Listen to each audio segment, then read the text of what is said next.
It was impossible to imagine that it had been so rough the day before. George got her boat. Then she went to get Tim, while the boys hauled the boat down to the sea.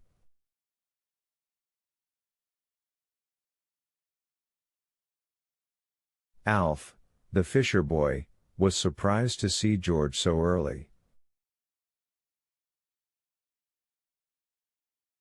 He was about to go with his father, fishing. He grinned at George.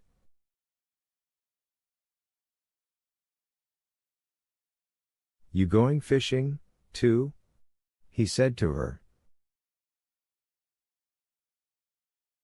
"My, wasn't that a storm yesterday? I thought you'd be caught in it." "We were," said George. "Come on, Tim. Come on." Tim was very pleased to see George so early. He capered round her as she ran back to the others, almost tripping her up as she went.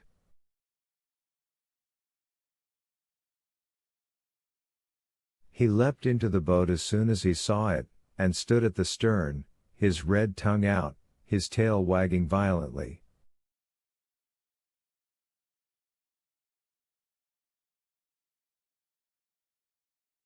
"I wonder his tail keeps on," said Anne, looking at it.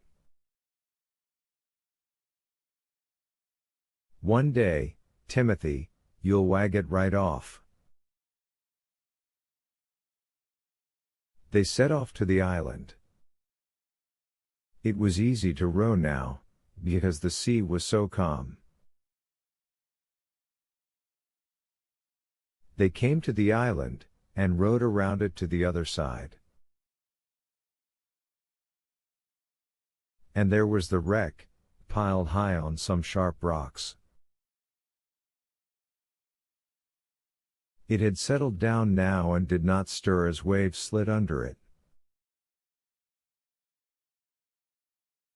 It lay a little to one side, and the broken mast, now shorter than before, stuck out at an angle.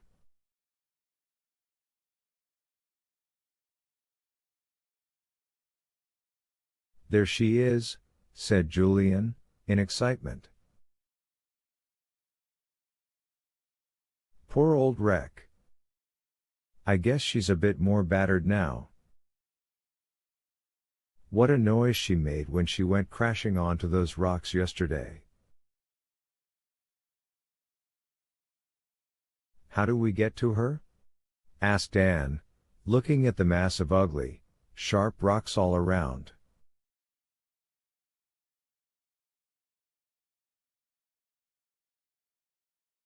But George was not at all dismayed. She knew almost every inch of the coast around her little island. She pulled steadily at the oars and soon came near to the rocks in which the great wreck rested.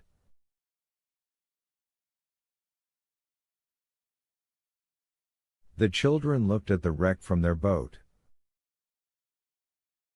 It was big, much bigger than they had imagined when they had peered at it from the top of the water.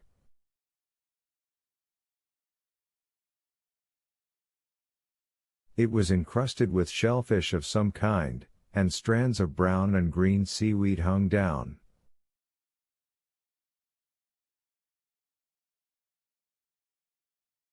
It smelt queer. It had great holes in its sides, showing where it had battered against rocks. There were holes in the deck too. Altogether it looked a sad and forlorn old ship, but to the 4 children it was the most exciting thing in the whole world.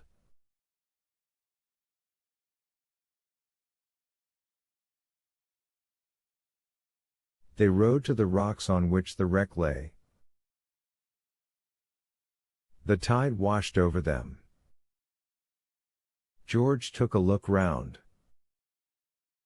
"We'll tie our boat up to the wreck itself," she said. and we'll get onto the deck quite easily by climbing up the side. Look, Julian, throw this loop of rope over that broken bit of wood there, sticking out from the side.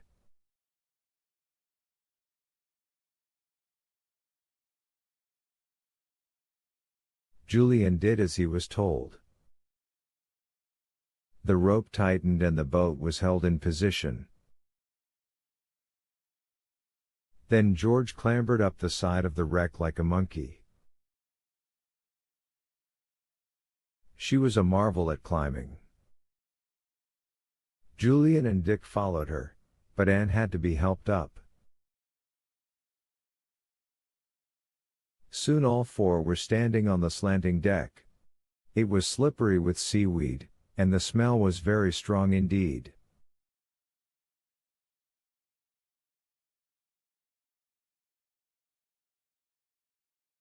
Anne didn't like it. Well, this was the deck, said George, and that's where the men got up and down. She pointed to a large hole.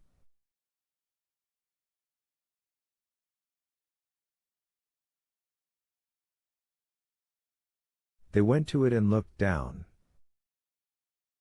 The remains of an iron ladder were still there. George looked at it. I think it's still strong enough to hold us, she said.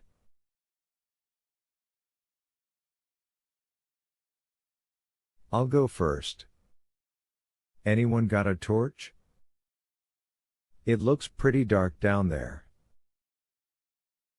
Julian had a torch. He handed it to George.